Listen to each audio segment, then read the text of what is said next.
আমাদের জীবনের প্রতিটি বড় অর্জনের শুরুটা হয় খুব ছোট থেকে। যেমনটা আপনি দেখছেন এই রামবুটানের ছোট্ট বীজটি। মাটির নিচে যখন আমরা একটা বীজ বুনি তখন বাইরে থেকে কিছুই দেখা যায় না, কিন্তু মাটির গভীরে তখন এক নীরব যুদ্ধ চলে, অস্তিত্ব টিকিয়ে রাখার যুদ্ধ। আমাদের জীবনটাও ঠিক এমনই।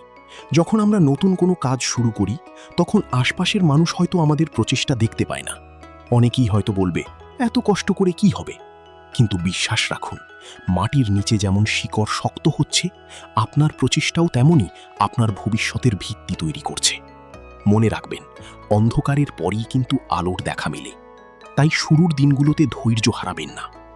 এই যে দেখছেন ছোট চারাটি মাথা তুলে দাঁড়িয়েছে, একে রোদ, বৃষ্টি, ঝড় সব সহ্য করতে হয়। প্রকৃতির এই নিয়মটা আমাদের জন্য বড় একটা শিক্ষা। আমরা অনেক সময় জীবনে একটু বাধা পেলেই দমে যাই, কিন্তু গাছ আমাদের শেখায় যত বেশি ঝড় আসবে শিকড় তত বেশি গভীরে যাবে। জীবন মানেই লড়াই। আপনি আপনার স্বপ্নের পেছনে কতটুকু সময় দিচ্ছেন তার চেয়েও বড় কথা হলো কতটা যত্ন নিয়ে সেটা করছেন। প্রতিদিন একটু একটু করে নিজেকে গড়া, একটু একটু করে এগিয়ে যাওয়া, এটাই আসল মোটিভেশন। গাছের যেমন প্রতিদিন পানি আর যত্নের প্রয়োজন হয়, আপনার স্বপ্নেরও তেমনি প্রতিদিন মনোযোগ প্রয়োজন। তাড়াহুড়ো করবেন না, কারণ প্রকৃতিতে কোনো কিছুই তাড়াহুড়ো করে হয় না। তবুও সবকিছু ঠিক সময়ে সম্পন্ন হয়। রামবুটান গাছ কিন্তু একদিনে ফল দেয় না, বছরের পর বছর অপেক্ষা করতে হয়।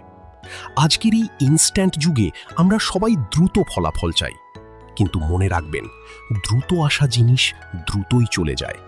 যা দীর্ঘস্থায়ী তার জন্য সময় লাগে। মাঝে মাঝে আপনার মনে হতে পারে, আমি এত পরিশ্রম করছি কিন্তু ফল কোথায়? এই যে শূন্যতা, এটাই হলো আপনার ধৈর্যের পরীক্ষা।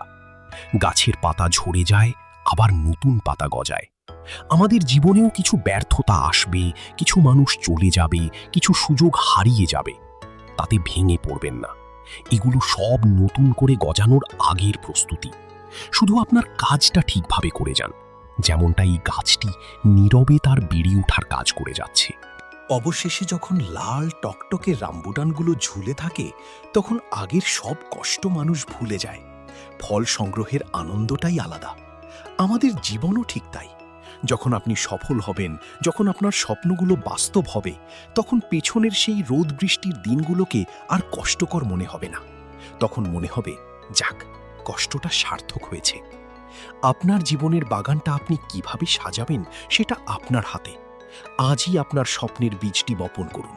সেটা বাগান করা হতে পারে, নতুন কোনো কাজ শেখা হতে পারে, কিংবা নিজেকে বদলে ফেলা হতে পারে।